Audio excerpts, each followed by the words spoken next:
Mulaba mulungi tukwaniriza nnyo nate webale kubanga otwegaseeko tuli n'owekitiibwa Dan Mulika gwe tuli naye tugenda mu maaso n'okubanga tuwayamu ku mbeera nga bwetambula mu ggwanga lyattu Uganda. Owekitiibwa njagala kumanya ku nsonga ya palamenti yaffe eno kubanga waliwo bingi ebigenda mu maaso bannayuganda bye boogera ku palamenti. Okusookera ddala palamenti eno twagiraba yavaayo neyimiriza okugaba emmere mu ggwanga ng'egamba nti enteekateeka ebulamu era yali eyagala eyongera okumanya ebigenda mu maaso ku nsonga eyo. However, tewayita na nnaku okugaba emmere ne kubanga kutandise. Twalabye bwe wazzeewo ekigambo kino ekya ssente zino okubaweebwa emiliyoni 200 waliwo abamu baddukidde mu kooti n'egamba nti bwe babanga tebanaziteeka bayimirize essente nazo twawulidde nti zaatuuse dda ku akawunta z'abantu bano. Twagala kumanya lwaki tulaba okkontana wakati w'essiga eddamuzi palamenti kubanga byonna tewakyali kikolera ku constitution. Amasiga gano tegakyakolera ku ssemateeka. Buli omu yeewaga kubanga owa ssemateeka owa mulamuzi bwakugamba nti owa paalamenti osobezza togenda mu maaso omala kuddayo n'omuwuliriza kiki ky'osobezza. Era ne bwe wabanga katugende nti ekitongole ekiramuzi kyekikuwadde ekisobo ate omala kuddirayo ddala ne mu bantu n'obabuuza mbadde mbakiikirira bubi. Walaba gundi Bungereza gundi oli eyali ateesezza Brexit gundi Cameron yagenda n'ateesa bulungi era n'awulira nga kyateesezza kiki bwe yadda ne bamugamba nti byoteesezza si bye tugira ki bye twagala. Naga nti nedda mulimba nze yakozesezza amagezi nti bateekewo mu palamenti bwe bagendamu ne bamugamba nti naga neba ekibiina kyange baŋŋaanye nti ye tugende mu bantu ne bagenda ne bakola referendum bababuuze abantu ne bavaayo ne bagamba nti Cameron kyokoze kibi kyova olaba yagenda wa Queen obwakatikkiro ombuzizza ne mu constituency nazaayo naye teyali rwebo nga wano bwe bibeera okitegedde akati nno n'olwekyo kati parliament ne executive ne judiciary byonna tewakyali amanyi munne kyateekwa kubeera kubanga tebagoberera constitution. Olunaba olwo lwava ku Obote kasita yakola ekintu najjawo constitution ekoleddwa abantu without their consent nebigenda mu maaso tyokozesa power kakati alina amaanyi yayogera n'olwekyo bwe bakubagana kiri obvious. Era yandigwanidde okubanga eweebwa n'essente zino ezoogerwako ennaku zino. Anzikiriza nsooke kwogerako katono ku byafaayo. N'ekyokubiri nange kennyini bwe nalaba ebintu mu 95 nze ebyafaayo bitulaga nti Obote yatukolera ekintu ekyettima ennyo mu Uganda, ekintu ky'okugyawo constitution n'okulaga nti ssemateeka kiba kipapula bupapula mukiteeka eri ne mwene mukola bye mugira ki bye mwagadde kasita oba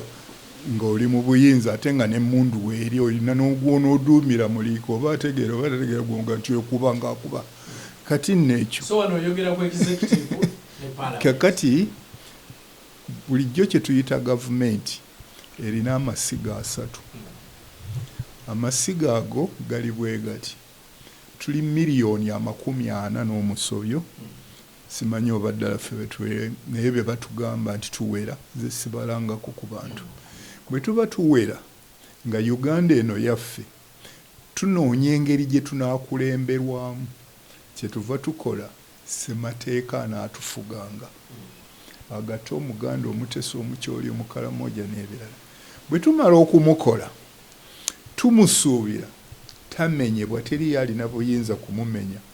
okuggyako ffe bannannyini nsi abaatuula ne tugiteekawo. Kakati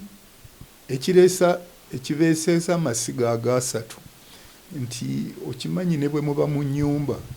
omukyala n'omwami era wabaawo munne akulira munne kubanga bw'ani anaagambanga nti kali tugende gundi gwogende gye kakati bw'obanga bwe bukulembeze si bufuzi mwe mwagala nnyo okufuga ekati olw'obukulembeze obwo kitegeeza miliyoni 40 tetulina nnyumba mwotutuuza ne tulira ntuteesa tetulina mugundi naye tufa tugaa nti akatwerondemu munnaffe asinga okumanya ebyokututereeza gwe tuyinza okuwulira obulungi bwaga nti kino tukikole naffe tujja kumuwulira ate naye akolere ku byaffe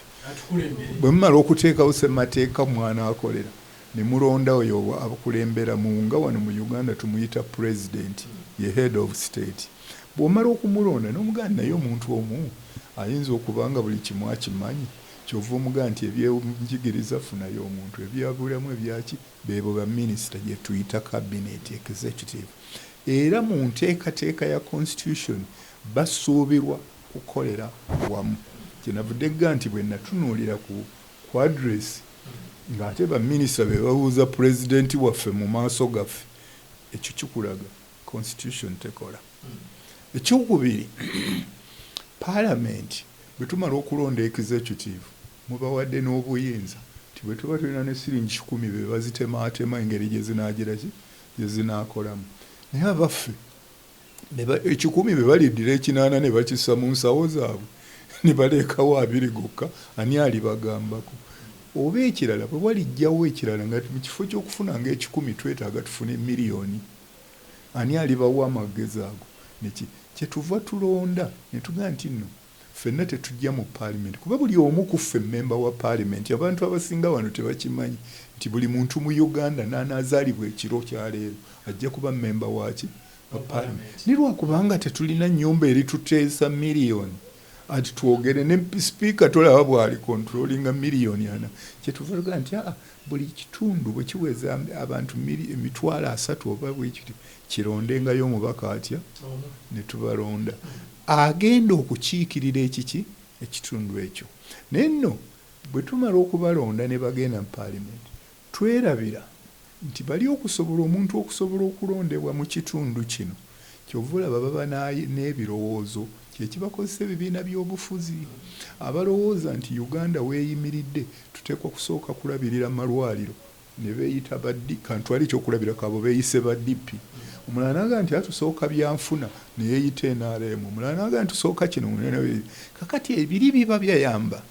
be baba batuyitamu abaagala okubeera baliida okutubuulira bye banaakola nga bagize eki batuuse eri the political party neffe ate twazifuula bannannyini nsi kakati bwe tumala okulonda parliament okutukiikirira bagenda eri kukiikira birowoozo byaffe bwe wabaawo ekitabula gundi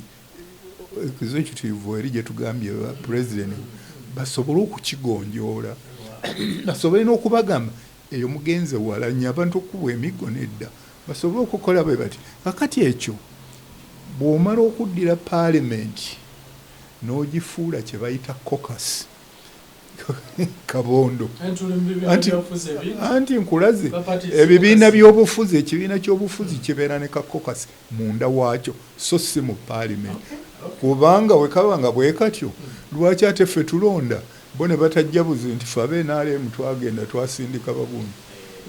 you get it kwegamba buli bubondo bwa bibiina ate nga bubeera eri nabo kukakasa nti beerondamu asasinga baki bannaabwe mu parliament buli agendayo yenna memba akiikirira abantu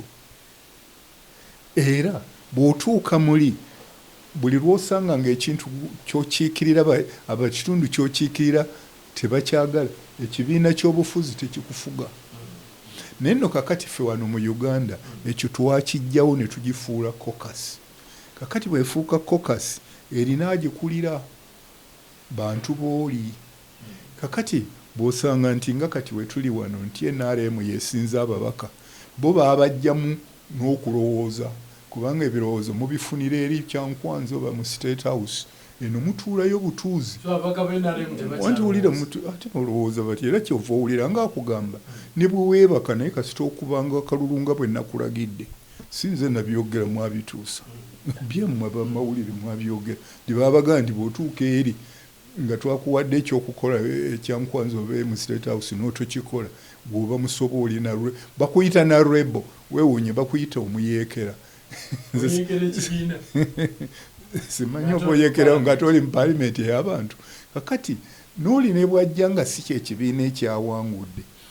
asuubira okuba nga naye akiikirira abantu kubanga eri miliyoni 40 tezirowooza bumu ekyo agamba nti mu bufunze nti tetukyalina paalamenti okinzije ku mutwe nze kyenva sironda kubanga nagenda okulaba nga mmala biseera okuga nti nalonze omuntu n'atuuka eri nanga nti ffe pate yaffe yagambye bweti tobeera memba wange era sitaga n'okuntwala mu bululu kubanga bintu bibiri obululu mmenda n'embumanya nga bujja kubbwa anaawangula si yewe birowoozo bye njagala oli ampangule siga nti eyo nze nteekwa okuba ku sayidi ewangule naye njagala mpangule nga mmatidde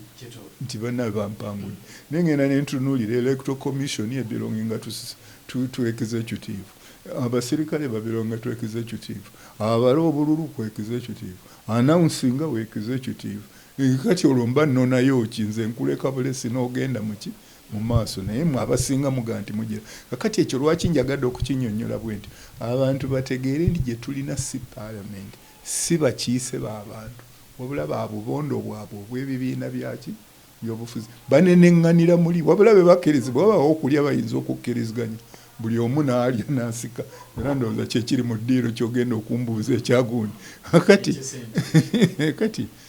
olw'okuba nga paalamenti ogiggyemu kuba teri representative ab'opposition tebagasa ggwe munnayuganda bagasa oli ali mu buyinza era bamu baali awo babasasula n'okubasasula bayinza n'okuba nga babasasula n'okukikola kubanga ye bw'atuuka n'aleeta ekintu kye kyamaze okugamba bano abateekwa okwebakira mu paalamenti bwe kiba kiyita neebaaya n'akiwakanya akati bw'agendako mu nsi endala okugamba nga Amerika Bungereza nti nankani tyayiri ewange demokrasi muyitirivu olabye ono yawagedde oli n'awakanya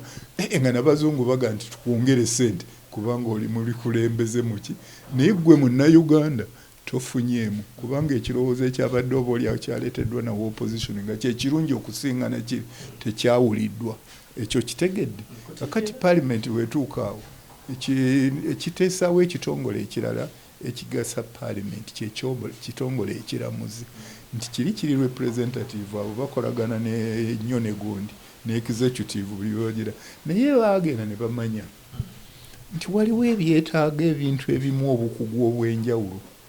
bali ne bebakkiriziganya naga nti kino kisobokire gwe kuteekawo ekitongole ekiki ekiramuzi ate ne bamanya ne mu miliyoni 4 waliwo ab'empisa embi yatuula bba bubbi ne banaamukwata kyebava baleeta omulamuzi ekitongole ekiramuzi akati ekitongole ekiramuzi kiriwo okutereeza okulaba ng'enkola paalamenti gyekoleramu ne executive yeyeerambikiddwa mu ssemateeka akati buddira ssemateeka era kyova owulira buli lwokola endagaano yonna oba wakugikoze ne muliraanwawo ngeri gye munaalimu akatundu kali muba n'ekigendererwa ekitutadde wano tukoze endagaano eno ffenna tusobole okulimira awamu akabanja kali akali wali ewamu naffe naye omuntu kasitajjamu omulamu ogwo ekyabatwala okulimira wali eyeba tekyali constitution nga bw'olaba eno eri mu Uganda egamba baagiwandiika bulungi nnyo buli omu ate kiriwo kyova olaba tebagikyusa mu nnimi zaffe so ng'ekyo kiragiro simanyi oba baliga nti bafunanga ssente okutuuka emyaka gino gyonna ekiragiro kyagamba ekyusibwe mu nnimi zaffe kale n'abantu abamu olw'okuba bino biteesebwa mu luzungu tebamanyi nti gyekiri njagala kwogerako osanga kyekinaasembayo y'ensonga y'abamu abalowooza nti embeera eno eriwo kati nti yandibadde tutuusa ku nsonga y'okwongerayo okulonda ne twongeramu at least emyaka 2 gumu oba 3 okutwaliza wamu simanyi gwe bw'oyinza kwogera ku nsonga eyo nze kisandigenze nawala byenkubuulidde bitegeeza tewakyali akolera ggwanga buli omu akolera akati buli omu wendowooza ye oli kubanga bo balwanira bulwanizi bukulu ani anaayingirayo n'afuna n'olwekyo ekyo okujjako nga okigambye nti abatuwuliriza batuule wansi bamale okuwulira bye ŋŋambye tulizaawo tutya ssemateeka afuga be tulonze kakati bwe baba nga batujeemedde what do we do tuddemu turescheduling tusebwe abakulembeze abagoberera ki ssemateeka ate bajje nga si bafuzi wabula abaweereza abaffe obuweereza Katonda era ne bwakuwa obukulembeze kyova olaba abakkiririza mu Jesus naye ne Mohammed bwe yali yagamba nti nzize kubaweereza ojjukira Petero yali amuwakanya namugamba nti osooka nze ndi mukulembeze mukama wange onaaze n'ebigere nti ye kubanga ndi muki muweereza kakati ng'akulaga nti naawe toba na malala ng'oli mu bukulembeze oli muweereza obuulirwe naye kakati bino byonna bisoboka era kyova olaba waliwo ne by'automationinze ebyeducation oli yatuula butuuzi ababaka ne bavaayo bulungi nnyo ne baga nti eno education yes tutegedde eyagala okulwa naye te ekintu kyapapiddwa ebitabo bimala abanankani abasomesa weebali bino byonna nga tebiri mu naye oli yagamba nti no biteekwa okutandikawo ekijja akati otegedde abazungu bagiyita failed state otegedde nti ezo failed state kasita executive tekola gwayo ne parliament netekola gwayo negundi abantu babeerawo anti kiwuliriza ebitongole bibaawo mu mannya naye nga tebikola nga constitution bwegira ki kibayita failed state mu luzungu oyinza ogamba Uganda wetutambulira kati nti is a failed state kasita ebyo kamala okubuulira oba oyo tonnakitegeera bulungi olw'okubanga ebyo bikola bwe bityo byafeiringa ebitongole ebisatu kyova olaba tewakyalina kitongole n'ekimu kyebayita institutions ekola owulidde bw'ogenda wali owulira Lukwago bw'akaaba ne City Council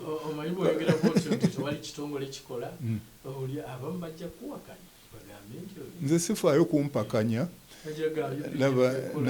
nayima mu lukiiko e Mengo mu 1995 ne tubaga nti constitution bagyonoonye kubanga constitution tekiikirirwa babaka tekolebwa babaka tekolebwa bakiise ekolebwa babaka mu luzungu baba ba delegates be bakola constitution tebabeera representatives naye 95 mu kifo ky'okugamba nti egenda kutugatta ffenna bannayuganda akyolireeta ababaka Buganda ereete gundi tusalibwa ate bamala okuteesa omukyoli addayo n'amala okubuuza banne byenzikiriza byebyo n'omuganda bw'ati kye tuyita ratification ne bikkiriziganyizibwa okuva ekyo lwe kyasoba n'okutuuka essaawa ya leero twakola failed state kubanga ebaawo kubanga alina amaanyi akukuba emiggo n'okola n'ebyagambye naye nga manya nti akubidde bwereere kati nze mbadde nkugamba nti bakutte Zaake sirowooza nti naawe onyummatiza nti bamukwatidde kituufu yabadde ayagala kugaba emmere gyagaba buli omu akaaba emityana akutuwe balituukirayo ng'emirambo gifudde enjala mingi kakati mu kifo ky'okumugamba nga leader kubanga leader oba scientific nomanya ajja kusobya mu kino ne kino kakati nze nga leader kwadde abasirikale 6